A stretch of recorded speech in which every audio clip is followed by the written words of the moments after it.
Hey there, Eric with Rockin H. I'm often asked, where should I start with my toolkit? What should I buy?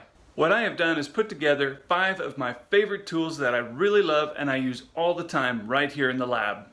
In this video, I'm going to tell you how to use them and why I love them. First, what I have is a pair of tweezers. Now, these aren't your normal bathroom style tweezers. These are a little longer, they have a nice grip, and then they have serrated teeth, which are awesome for holding small parts in place as you're gluing and grabbing different things. These are a must-have in any lab. Second, you're going to need an exacto knife. These work great for clipping tiny pieces of plastic on the back ends of, or on the inside of a cab of diecast truck, for example.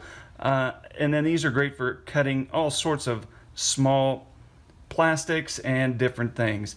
Gotta have an exacto knife in your shop. Next, these are handier than a pocket on a shirt right here. Flat-sided side cutters. These are awesome for removing hood pins. You can clip light plastics with them. They're not made for anything heavy-duty cutting. You'll want to use a heavy-duty scissor or some sort of tin snip for heavy-duty cutting. But for plastics, removing parts, taking off wheels and axles if you don't have a proper wheel puller, these work awesome.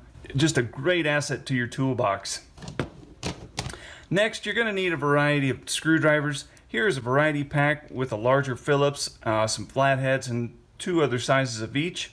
These are great because on all DCP trucks, for example, they have tiny screws, and even a lot of higher-end diecast tractors have Phillips head screws that you can take out, and then obviously you can use your flathead screwdriver for prying off parts, taking things apart.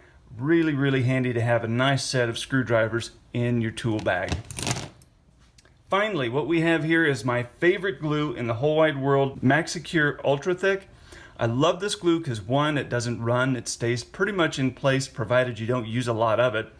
A little bit of this goes a very long way. I use it for gluing plastic to diecast, just all sorts of things on diecast trucks and even farm models. I use this all the time. As far as I'm concerned, these are must-haves in any diecaster's toolbox. Thank you for looking, thank you for shopping, and all of these tools will come in the beginner set of tools. You can buy it in my store at rockinhfarmtoys.com, and I will ship it out to you straight away.